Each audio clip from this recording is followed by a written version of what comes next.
آپ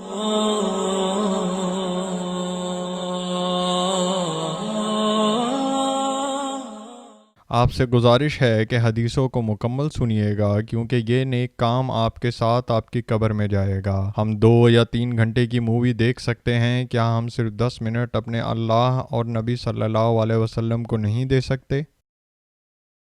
ہدایت القاری شرح صحیح البخاری جلد نمبر 1 حدیث نمبر 104۔ اعوذ باللہ من الشیطان الرجیم، بسم اللہ الرحمن الرحیم۔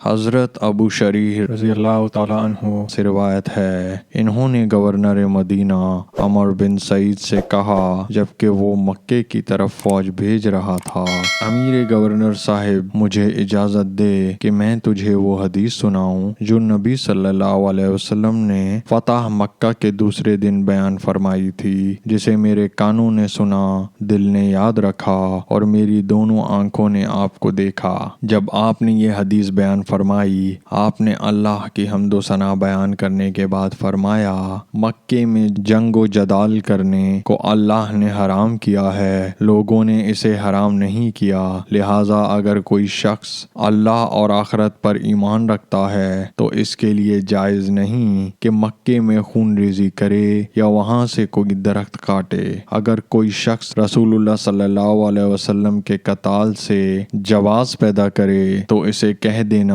کہ اللہ تعالیٰ نے اپنے رسول کو تو اجازت دی تھی لیکن تمہیں نہیں دی ہے، اور مجھے بھی دن میں کچھ وقت کے لیے اجازت تھی، اور آج اس کی حرمت پھر ویسے ہی ہو گئی جیسے کل تھی۔ جو شخص یہاں حاضر ہے اسے چاہیے کہ غائب کو یہ خبر پہنچا دے۔ حضرت ابو شریح سے پوچھا گیا، عمر بن سعید نے حدیث سن کر کیا کہا؟ انہوں نے فرمایا، عمر نے کہا، ابو شریح، میں آپ سے زیادہ جانتا ہوں، بلا شبہ مکہ کسی گناہگار کو پناہ نہیں دیتا، نہ کسی کو قتل کر کے فرار ہونے والے کو اور نہ چوری کر کے بھاگنے والے کو۔ آئیے سب مل کر آپ صلی اللہ علیہ وسلم پر درود و سلام بھیجتے ہیں۔ اعوذ باللہ من الشیطان الرجیم، بسم اللہ الرحمن الرحیم۔ اللہم صلی علی محمد وعلی آل محمد کما صلیت علی ابراہیم وعلی آل ابراہیم انک حمید مجید۔ اللہم بارک علی محمد وعلی آل محمد کما بارکت علی ابراہیم وعلی آل ابراہیم انک حمید مجید۔ آئیے سب مل کر اللہ کی تعریف کرتے ہیں۔ سبحان اللہ والحمد للہ ولا الہ الا اللہ واللہ اکبر۔ آئیے اللہ سے مغفرت، رحم اور رزق مانگتے ہیں۔